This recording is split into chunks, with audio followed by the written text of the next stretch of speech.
Ladies and gentlemen, to introduce the Vice President of the United States, please welcome the Honorable Scott Walker, Chairman of the Wilson Center.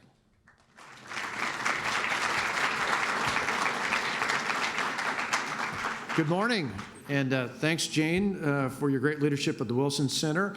We're honored to have the Honorable Jane Harman with us, members of the Board of Trustees, members of the Global Advisory Council, National Cabinet, and all other supporters here of the Wilson Center. We are so honored to have our special guest here, the Vice President of the United States. The Wilson Center, as I'm sure everybody in this room, but others may not know, is one of the premier organizations providing nonpartisan information, actionable items for members of Congress, their staff, the administration, and others who care about international affairs here and around the world. And we couldn't be more thrilled to have the Vice President joining us here today. I got to tell you personally for myself, and I think for Jane Harman as well, we both are glad to have a former colleague with us. As many, if not all of you know, before becoming Vice President of the United States, Mike Pence did a really amazing job as governor of one of the states nearby me in the Midwest, in Indiana. That's where I got to know him real well, and just was impressed not only with his policy, but with his demeanor and the way he was respected by our fellow governors in both political parties. Someone who was passionate about his ideas, but was equally as passionate about his relationships. And I know the same was true in Congress, where not only with Jane, but with other members in both political parties.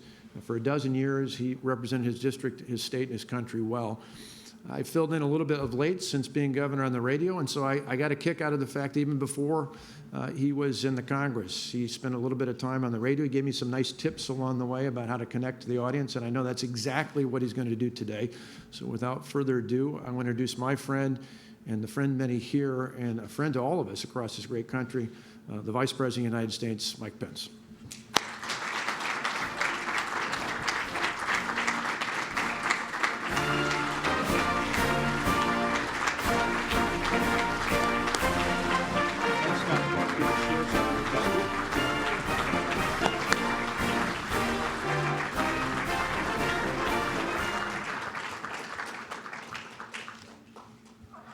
Well, thank you all for that warm welcome. And to your new chairman, Governor Scott Walker, former Congresswoman Jane Harman, to all the members of the board at this historic center, and all the fine scholars, it is an honor to be here at the Wilson Center, named after a president that was a great champion for American leadership and for freedom on the world stage.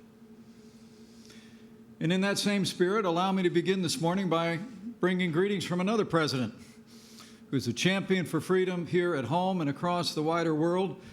I bring greetings from the 45th President of the United States of America, President Donald Trump.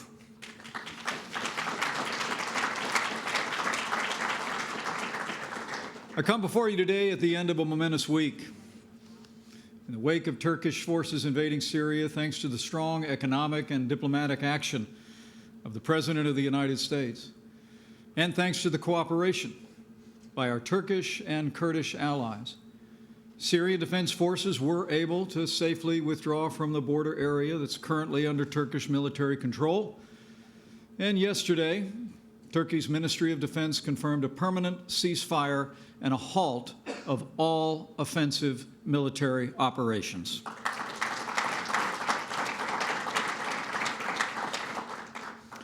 Our troops are coming home. And I'm pleased to report that through this ceasefire, Turkey and our Kurdish allies have now created an opportunity. The international community can create a safe zone that we believe will restore peace and security for all the peoples of this war-torn region. It is progress indeed. So thank you again for the honor of being here. And it's a particular honor to deliver the inaugural Frederic V. Malek Memorial Lecture. Anyone who knew Fred would tell you that he was a proud son of West Point and that he lived his life by the words duty, honor, and country. When counseling others, I'm told he often quoted his alma mater's cadet prayer and urged them to, as he would say, choose the harder right instead of the easier wrong. Fred understood that no one, least of all nations, can defend their interests by forsaking their values. So in honor of Fred's memory, I come here today to discuss a subject on which much of the destiny of the 21st century will hinge: the United States' relationship with China. Since the earliest days of this administration, President Trump has been determined to build a relationship with China on a foundation of candor, fairness, mutual respect, in order to achieve, in his words, a more just, secure, and peaceful world. 1 year ago this month, I spoke about many of Beijing's policies most harmful to America's interests and values, from China's debt diplomacy, military expansionism, its repression of people of faith, construction of a surveillance state, and of course, to China's arsenal of policies inconsistent with free and fair trade, including tariffs, quotas, currency manipulation, forced technology transfer, and industrial subsidies. Past administrations have come and gone, and all were aware of these abuses. None were willing to upset the established Washington interests, who not only permitted these abuses, but often profited from them. The political establishment was not only silent in the face of China's economic aggression and human rights abuses, but they often enabled them. As each year passed, as each factory closed in the heartland of America, as each new skyscraper went up in Beijing, American workers grew only more disheartened, and China grew only more emboldened. In less than 2 short decades, we've seen, as President Trump has said, the greatest transfer of wealth in the history of the world. Over the past 17 years, China's GDP has grown by more than 9-fold. It has become the second largest economy in the world. Much of this success was driven by American investment in China. Beijing's actions have contributed to the United States trade deficit with China that last year ran to more than $400 billion, nearly half of our global trade deficit. As President Trump has said many times, we rebuilt China over the past 25 years. No truer words were spoken, but those days are over. As history will surely note, in less than 3 years, President Donald Trump has changed that narrative forever. No longer will America and its leaders hope that economic engagement alone will transform Communist China's authoritarian state into a free and open society that respects private property, the rule of law, and international rules of commerce. Instead, as the President's 2017 National Security Strategy articulated, the United States now recognizes China as a strategic and economic rival. And I can attest firsthand, a strong majority of the American people, in the city and on the farm, are behind President Trump's clear-eyed vision of the U.S.-China relationship. And the President's stand also enjoys broad bipartisan support in the Congress as well. Over the past year, with that support, President Trump has taken bold and decisive action to correct the failed policies of the past, to strengthen America, to hold Beijing accountable, and to set our relationship on a more fair, stable, and constructive course for the good of both our nations and the world. When our administration took office, China was on track to become the largest economy in the world. Experts predicted that China's economy would surpass the United States economy in just a few short years. But thanks to the bold economic agenda advanced by President Trump, all that has changed. From early on in this administration, this president signed the largest tax cuts and tax reform in American history. We lowered the American corporate tax rate to mirror other corporate rates around the world. We rolled back federal regulation at record levels. We unleashed American energy. And President Trump has stood strong for free and fair trade. The result? America has the strongest economy in the history of the world.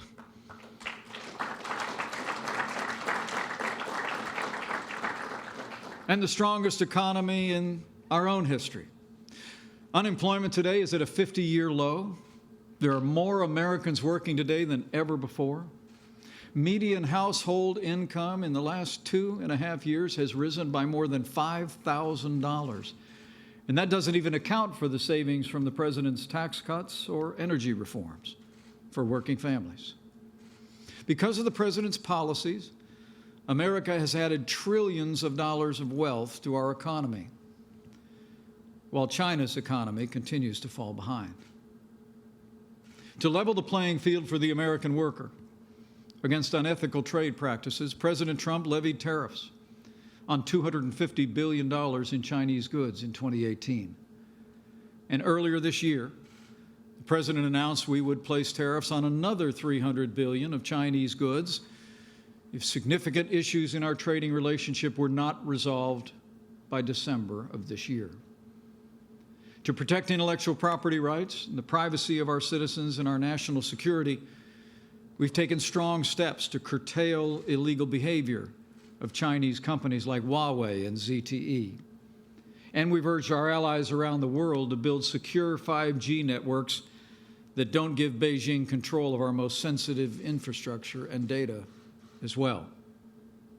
And as we've grown stronger economically, President Trump has also signed the largest increases in our national defense in more than a generation. $2.5 trillion of new investment in our national defense just in the last 3 years. We've made the strongest military in the history of the world stronger still. And to make it clear to Beijing that no nation has a right to claim the maritime commons as territorial seas, the United States in the last year has increased the tempo and scope of our freedom of navigation operations and strengthened our military presence across the Indo-Pacific. To uphold the values of freedom-loving people everywhere, we've also called out the Chinese Communist Party for suppressing freedom of religion of the Chinese people. Millions of ethnic and religious minorities in China are struggling against the party's efforts to eradicate their religious and cultural identities. The Communist Party in China has arrested Christian pastors, banned the sale of Bibles, demolished churches, and imprisoned more than 1 million Muslim Uyghurs. We've held Beijing accountable for its treatment of Muslim minorities in Xinjiang when just last month President Trump imposed visa restrictions on Chinese Communist Party officials, as well as sanctions on 20 Chinese public security bureaus and 8 Chinese companies for their complicity in the persecution of Uyghurs and other Chinese Muslims.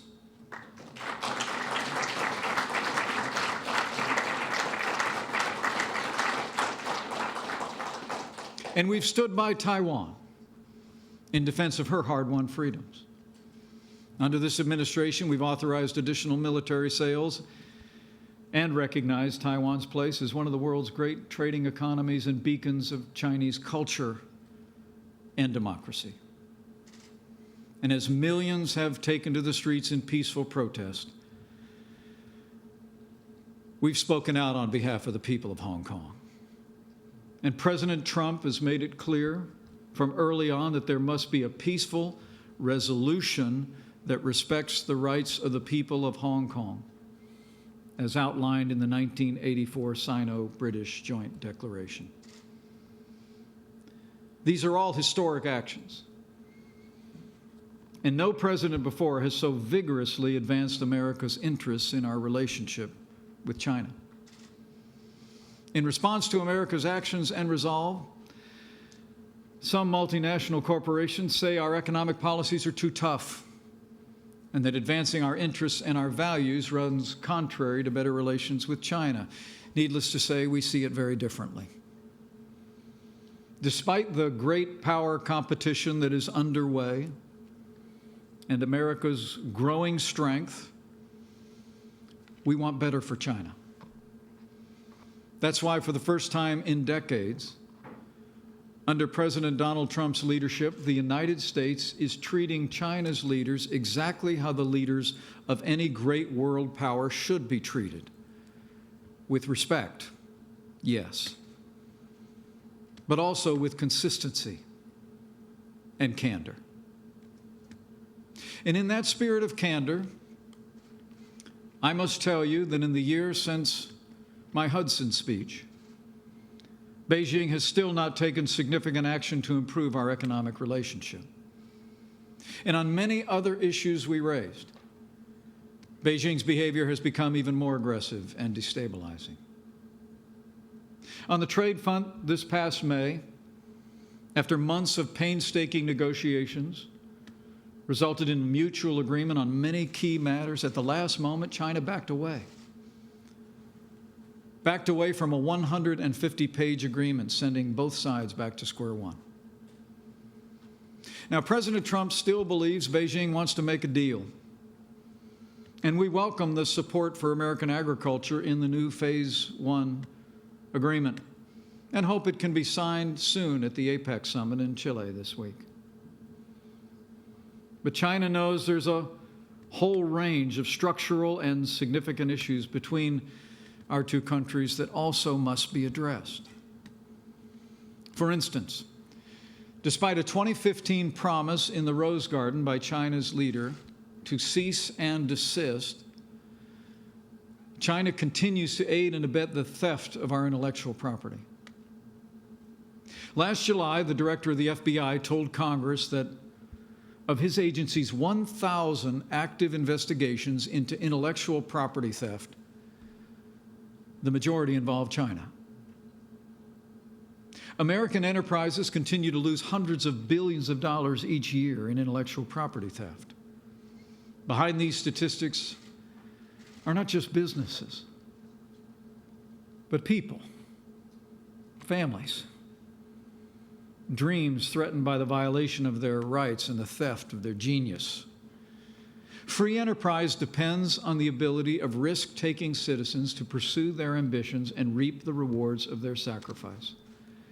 When the product of their labor is stolen, when the sweat of their brow is made futile, it undermines our entire system of free enterprise. Last year alone, there's been case after case of intellectual property theft involving China. In March, Tesla filed suit against a former engineer who's been accused of stealing 300,000 files related to its own American-developed autopilot system before bolting for a job at a Chinese self-driving car company. And last December, the Justice Department revealed that it had broken up a nearly 4-year operation by a notorious hacking group within China's Ministry of State Security. These Chinese government officials stole the names and data of 100,000 U.S. Navy personnel, as well as ship maintenance information with grave implications for our national security. Despite China's promises to crack down on Chinese fentanyl and other synthetic opioids, the truth is those deadly drugs also continue to flood across our borders, claiming the lives of thousands of Americans every month. And today, China's Communist Party is building a surveillance state unlike anything the world has ever seen. Hundreds of millions of surveillance cameras stare down from every vantage point. Ethnic minorities must navigate arbitrary checkpoints where police demand blood samples, fingerprints, voice recordings, and multiple-angle headshots and even iris scans. And China is now exporting to countries in Africa, Latin America, and the Middle East the very same technological tools that it uses in its authoritarian regime. Tools that it's deployed in places like Xinjiang. Tools that it's deployed often with the help of American companies. And Beijing has also smashed the barriers between civilian and military technological domains in a doctrine that China calls the military-civilian fusion. By law and presidential fiat, companies in China, whether private, state-owned, or foreign, must share their technologies with the Chinese military. And China's military action in the region and its approach to its neighbors over the past year has also remained increasingly provocative. While China's leader stood in the Rose Garden in 2015 and said that his country had, and I quote, no intention to militarize the South China Sea, Beijing has deployed advanced anti-ship and anti-air missiles atop an archipelago of military bases constructed on artificial islands. And Beijing has stepped up its use of what they call maritime militia vessels to regularly menace Filipino, Malaysian sailors and fishermen. And the Chinese Coast Guard has tried to strong-arm Vietnam from drilling for oil and natural gas off of Vietnam's own shores. In the East China Sea, in 2019, our close ally Japan is on track to scramble more fighter aircraft sorties in response to Chinese provocation than in any previous year in history. And China's Coast Guard has sent ships for more than 60 days in a row into the waters around the Senkaku Islands, which are administered by Japan. China is also using its One Belt, One Road initiative to establish footholds in ports around the world, ostensibly for commercial purposes, but those purposes could eventually become military. We see now the flag of Chinese ownership flying today in ports from Sri Lanka to Pakistan to Greece. And earlier this year, it was reported that Beijing has signed a secret agreement to establish a naval base in Cambodia. And it is reported that Beijing is even eyeing locations on the Atlantic Ocean that could serve as naval facilities. And while our administration will continue to respect the One China policy as reflected in the 3 joint communiques and the Taiwan Relations Act, through checkbook diplomacy, over the past year, China has induced 2 more nations to switch diplomatic recognition from Taipei to Beijing, increasing pressure on the democracy in Taiwan. The international community must never forget that its engagement with Taiwan does not threaten the peace, it protects peace on Taiwan and throughout the region. America will always believe that Taiwan's embrace of democracy shows a better path for all the Chinese people.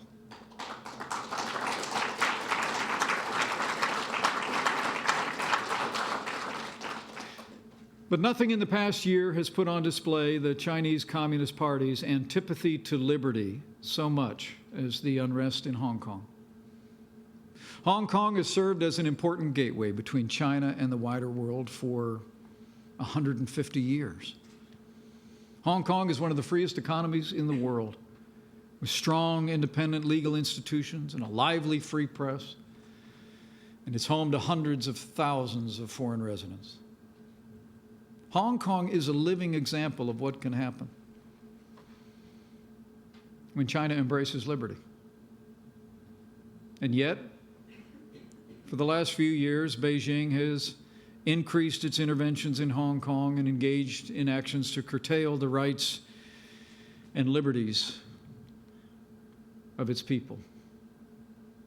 Rights and liberties that were guaranteed through a binding international agreement of one country, 2 systems. But President Trump has been clear. As he said in his words, the United States stands for liberty.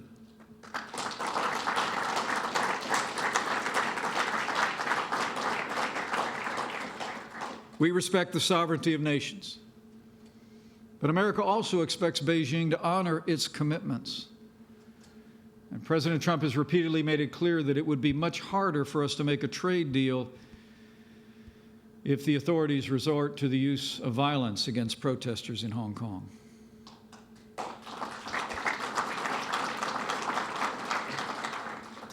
Since then, I'm pleased to observe that Hong Kong authorities have withdrawn the extradition bill that sparked the protests in the first place, and Beijing has shown some restraint.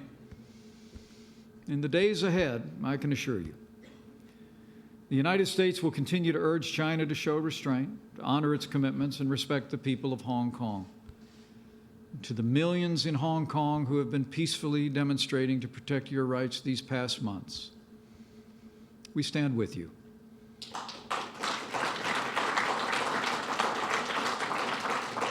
We are inspired by you, and we urge you to stay on the path of nonviolent protest.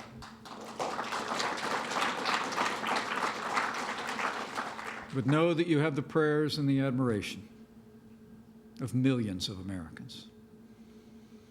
As China has exercised its influence across the region and across the world, as I said last year, the Chinese Communist Party is also continuing to reward and coerce American businesses, movie studios, universities, think tanks, scholars, journalists, and local, state, and federal officials to influence the public debate here in America. Today, China is not only exporting hundreds of billions of dollars in unfairly traded goods to the United States, but lately, China has also been trying to export censorship, the hallmark of its regime, by exploiting corporate greed. Beijing is attempting to influence American public opinion, coercing corporate America. And far too many American multinational corporations have kowtowed to the lure of China's money and markets by muzzling not only criticism of the Chinese Communist Party, but even affirmative expressions of American values. Nike promotes itself as a so-called social justice champion. But when it comes to Hong Kong, it prefers checking its social conscience at the door. Nike stores in China actually removed their Houston Rockets merchandise from their shelves to join the Chinese government in protest against the Rockets general manager's 7-word tweet, which read, "Fight for freedom, stand with Hong Kong." And some of the NBA's biggest players and owners who routinely exercise their freedom to criticize this country lose their voices when it comes to the freedom and rights of the people of China. In siding with the Chinese Communist Party and silencing free speech, the NBA is acting like a wholly owned subsidiary of that authoritarian regime. A progressive corporate culture that willfully ignores the abuse of human rights is not progressive, it is repressive.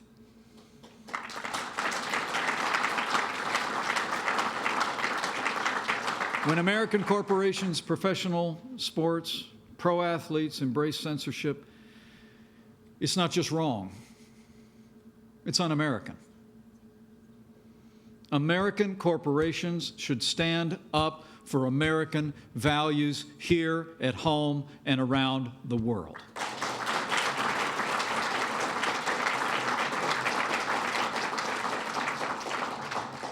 Beijing's economic and strategic actions, its attempts to shape American public opinion, prove out what I said a year ago.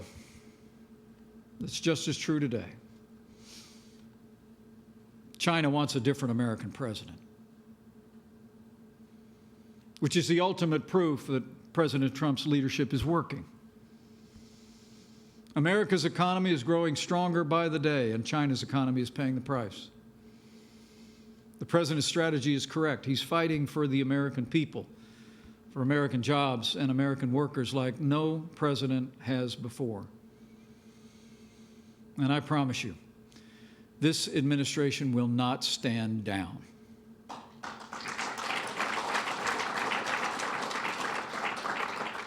That said, the President has also made it clear the United States does not seek confrontation with China. We seek a level playing field, open markets, fair trade, and a respect for our values. We are not seeking to contain China's development.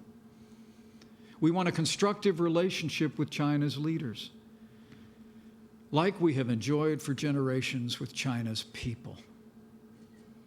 And if China will step forward and seize this unique moment in history to start anew by ending the trade practices that have taken advantage of the American people for far too long, I know President Donald Trump is ready and willing to begin that new future.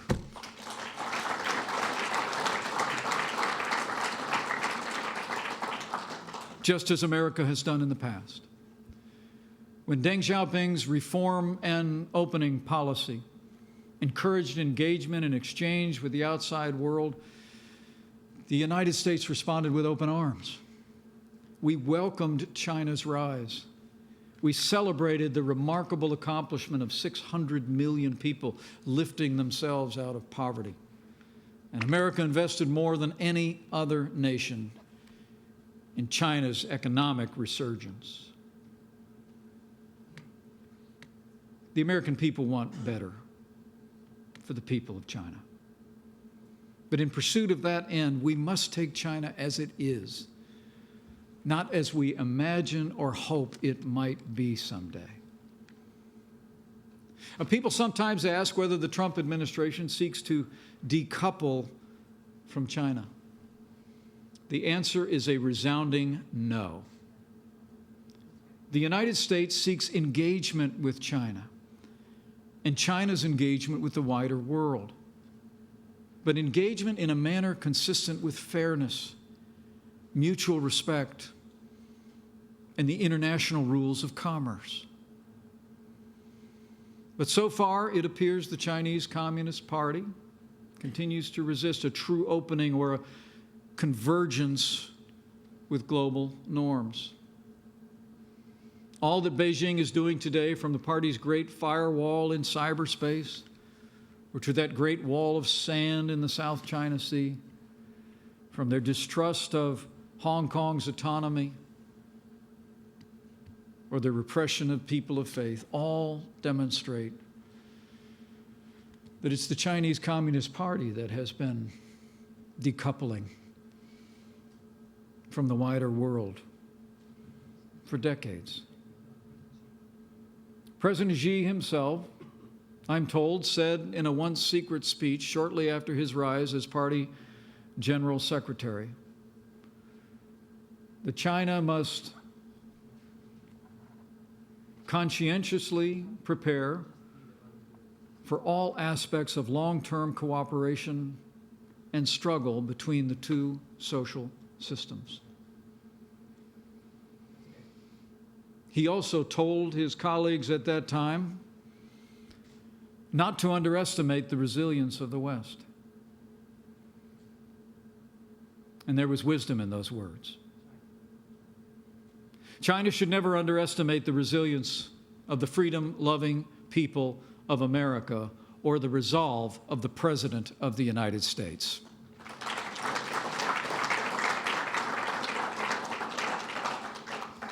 China should know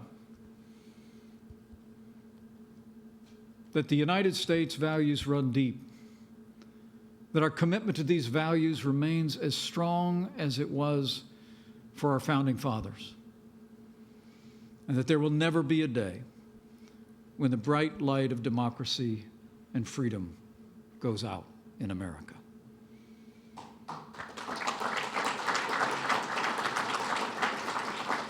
America was born out of rebellion against repression and tyranny.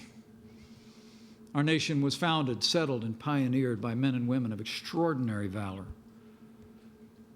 rugged determination, faith, fiery independence, and an iron will.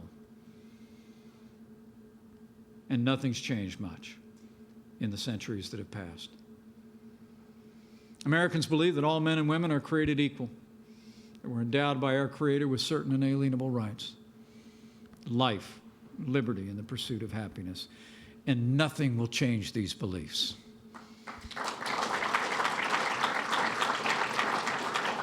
They are who we are.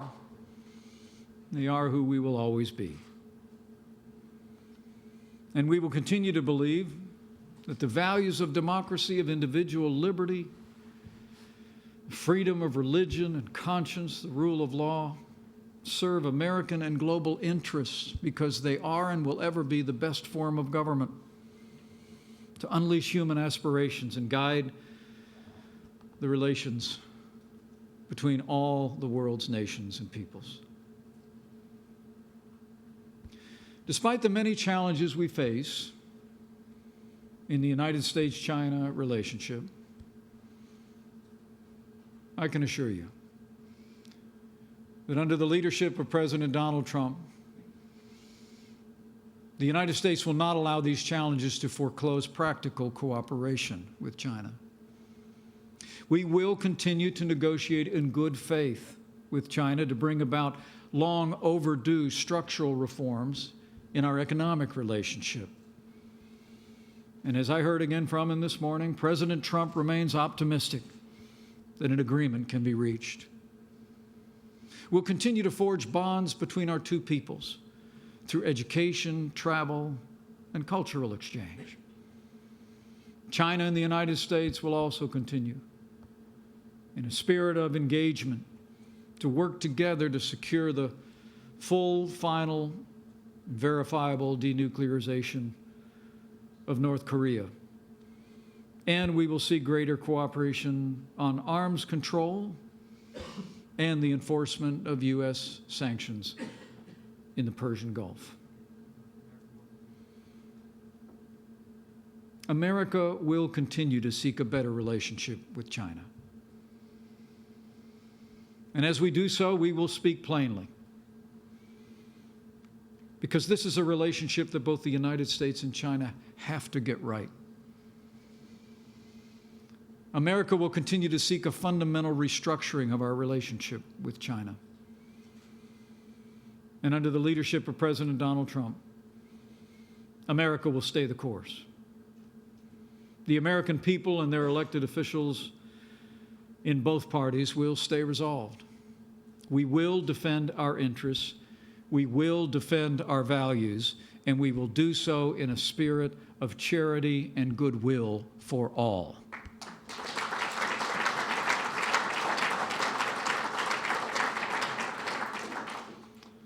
President Trump has forged a strong personal relationship with President Xi. And on that foundation, we will continue to look for ways to strengthen our relationship for the betterment of both of our peoples.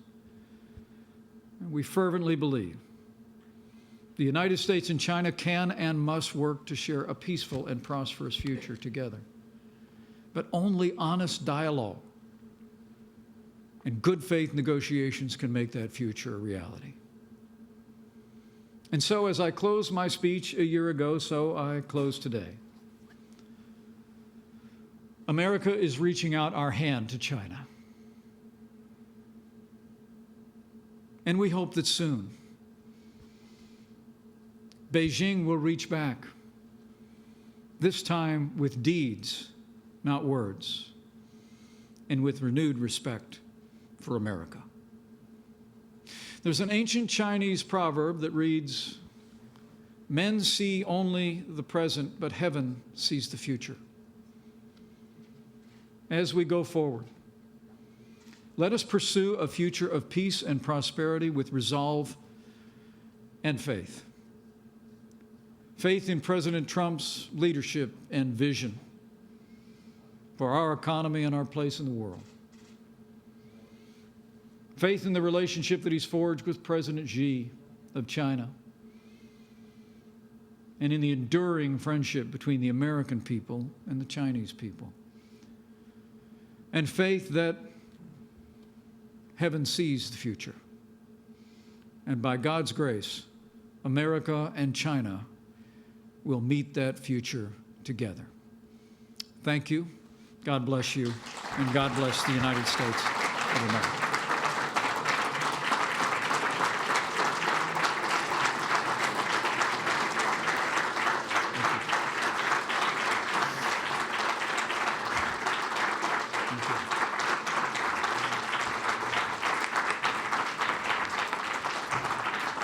Ladies and gentlemen, please welcome Congresswoman Jane Harman, President and CEO of the Wilson Center.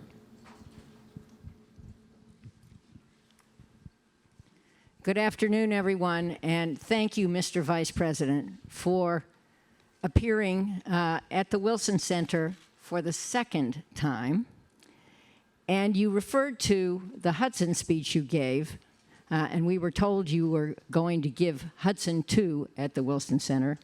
But I actually think that Wilson 2 builds on a speech that was viewed by many as extremely hard-hitting. This one was too. But this added a level of compassion and vision that's very important. And on behalf of the Wilson Center, thank you for doing that. And thank you for doing that at the first inaugural lecture to our former chairman and dear friend, Fred Malek. Thank you. Thank you, Jane. I also want to thank you for appointing Fred Malek, with the approval of President Trump, to be our chairman, and for quickly appointing Fred's buddy, Governor Scott Walker, to succeed him. We're delighted to have Scott with us. He's hit the 100-day mark, and he's rolling forward.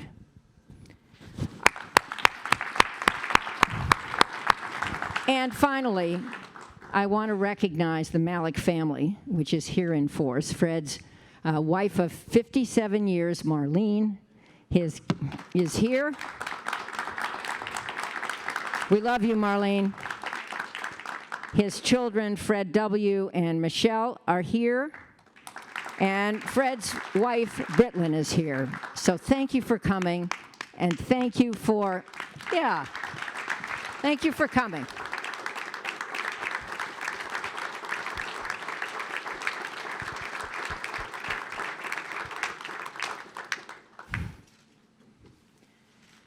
Mr. Vice President, you and I were honored to speak at Fred's funeral, and it means so much that we're continuing the conversation about Fred and his legacy. At Fred's funeral, I said that Fred was a partisan, and he surely was. So many, I think it's 80 governors, Republican governors, have benefited from Fred's help. But even more than a partisan, he was a patriot. And he expected those he supported, including you and me, to put the country first. And in that spirit, I'd like to ask you just a few questions. So, as everyone knows, Fred was a proud Czech American, and he chaired the American Friends of the Czech Republic. Early in his tenure at the Wilson Center, he invited former Secretary of State Madeleine Albright, also a Czech American, and me to travel with him to Prague, where the statue of Woodrow Wilson had been severely damaged by the Nazis during World War II. Thanks to Fred's largesse, that statue had been restored, and we came when Václav Havel was in his last months to rededicate the statue.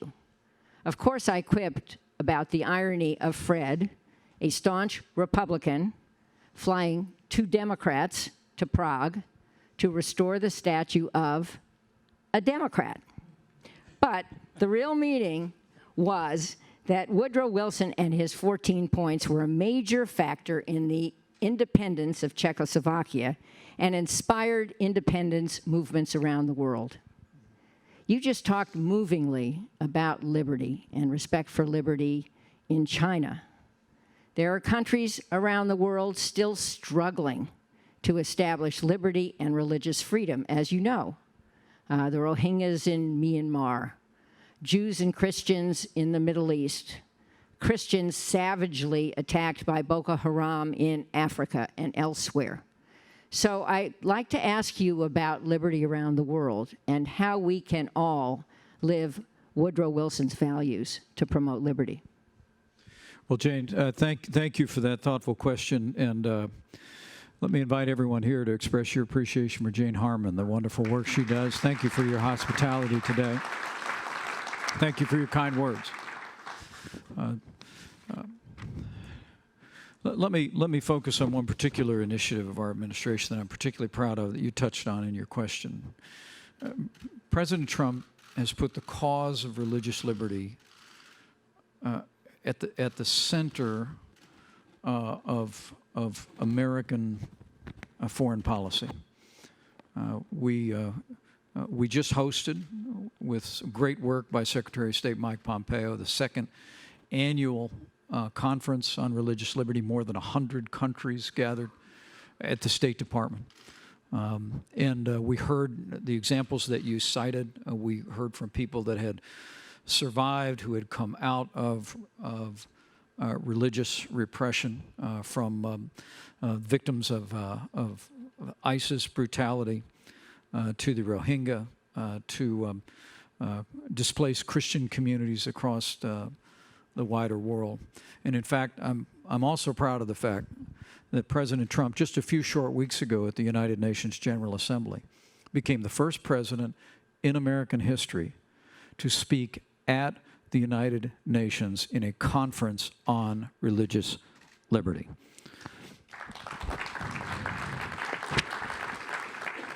But we've also put our money where our mouth is, and particularly, let me say that Christian and religious minorities across the Nineveh Plain, Iraq and Syria, impacted by years of warfare and the brutality of ISIS.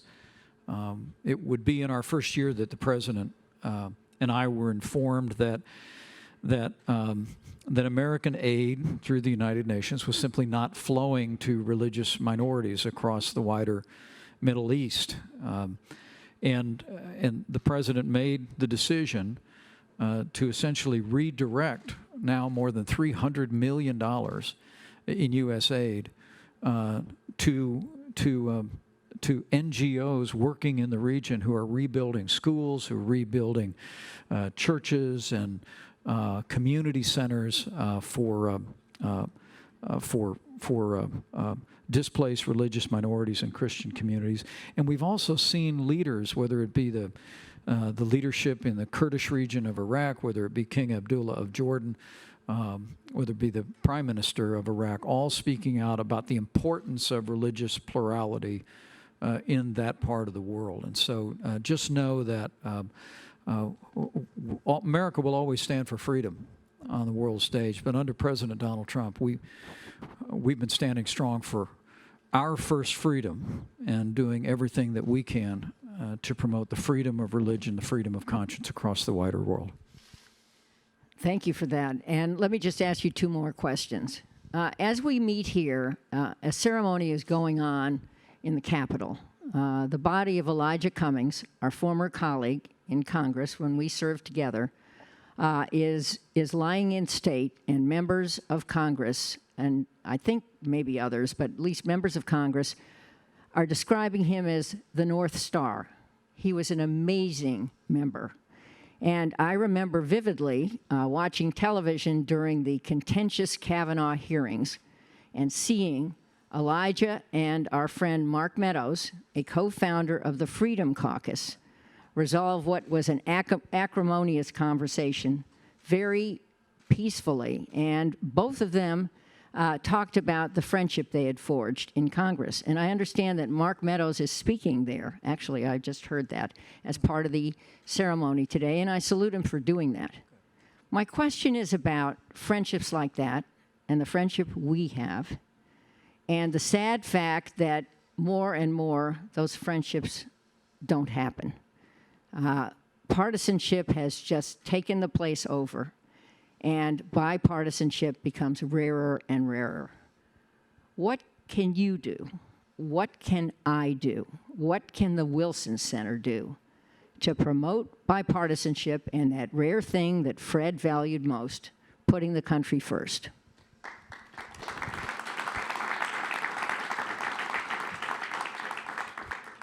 Well, first, let me extend my deepest condolences and respects to Elijah Cummings' family.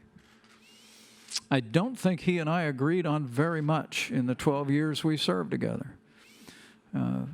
But I knew him to be a man of faith, a man of integrity, we mark his passing with a genuine sense of loss. But I take your point, but I have to tell you, it is a very divided time, and you and I had our share of debates when we served together.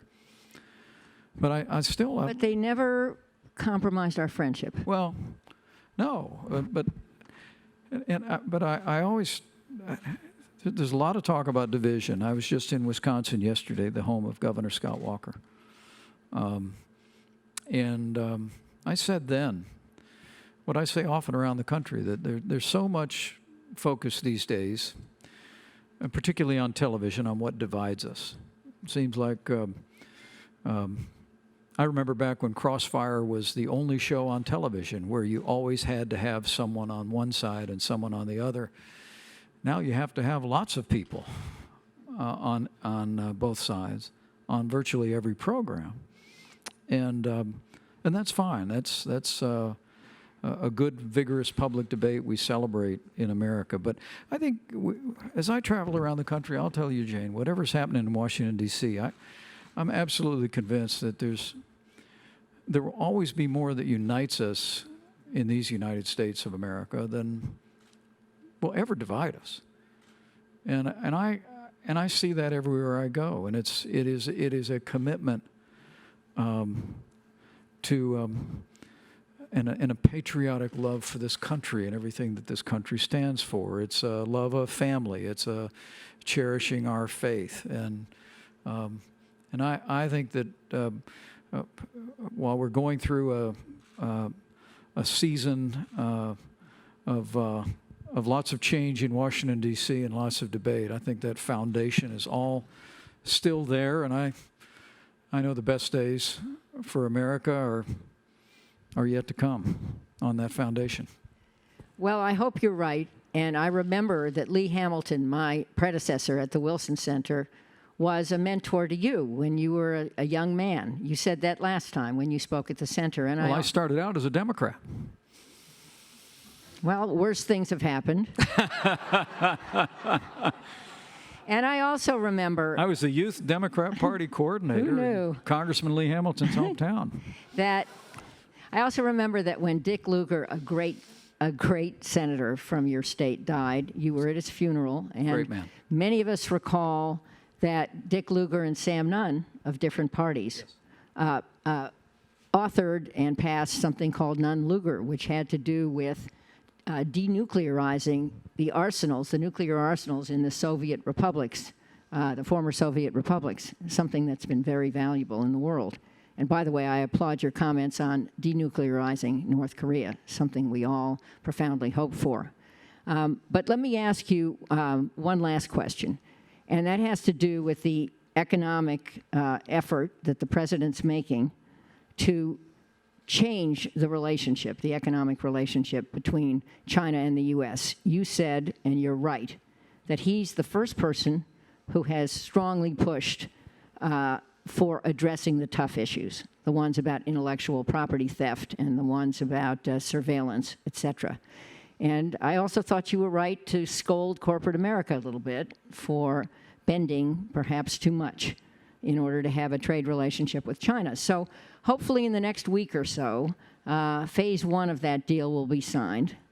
But there needs to be a phase two. I know you agree. And so my question is, how likely are we to get a phase two? And if we get that, how much does a better economic relationship with China influence our entire relationship with China? Well, first, let me thank you for mentioning the late Senator Richard Lugar. He was a friend and a mentor to me, and we said goodbye to him this year back in the state of Indiana. And I will tell you, as you speak about their partnership between Senator Sam Nunn and Senator Lugar, before President Trump went to one of his summits with Kim Jong-un, he invited Senator Nunn and Senator Lugar to come into the Oval Office mean, to know President Trump is to know a leader who leads by asking questions. He really does. And he likes to bring people around him to give him the broadest range of opinions. And I know the president greatly appreciated the input of those two men that literally made history after the collapse of the Soviet Union and dismantling the nuclear weapons. And they were able to share their insights on the way forward as we continue to drive toward denuclearization. I think also, hopefully that moment also speaks about something else about the president that I serve with, who I can tell you meets on a regular basis with Republicans and Democrats. He meets on a regular basis with people who offer the broadest perspective. I mean, the decisions, and this is a president who has no problem making a decision like any good leader, but he's someone who really welcomes the broadest range of counsel, and that was a good opportunity to reflect on that. With regard to China, as you mentioned, we are hopeful that Phase 1, with its additional purchases of American agriculture, can be confirmed in Chile next month. And as the president reflected again with me this morning before I came over, President Trump believes that China wants to make a deal. He remains optimistic that not only can we complete Phase 1, but that we can move on to the structural issues that I described a year ago and spoke about again today. They are the challenging issues of the reality of intellectual property theft. I mean, by some estimates, the United States economy loses as much in intellectual property theft as we lose in the trade deficit itself. It's an extraordinary statistic to reflect on.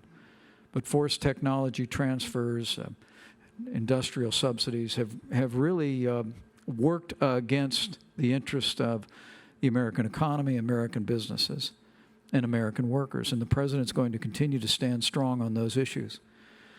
But let me say, and I hope it was reflected in my comments as well, we truly believe that if we can get this economic relationship right,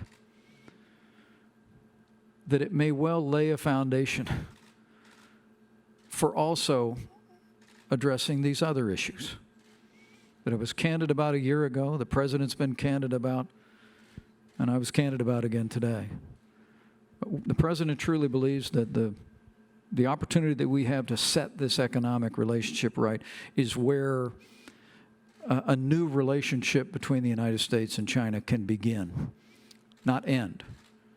But in that environment of a fair, mutually respectful, reciprocal relationship, as the president often says, we think there is a foundation for our nations to move forward, and for us to see progress on the broadest range of issues on the hearts and minds of the American people. Well, I think I speak for the Wilson Center bench, which is out in force in the bleacher seats. I think if the president and you can do that, that would be a huge, to quote him, huge foreign policy achievement worthy of the office of President of the United States. And I thank you for coming to join us to celebrate Fred and to celebrate freedom and to celebrate better days ahead. Thank you, Mr. Vice President. Thank you, Mike.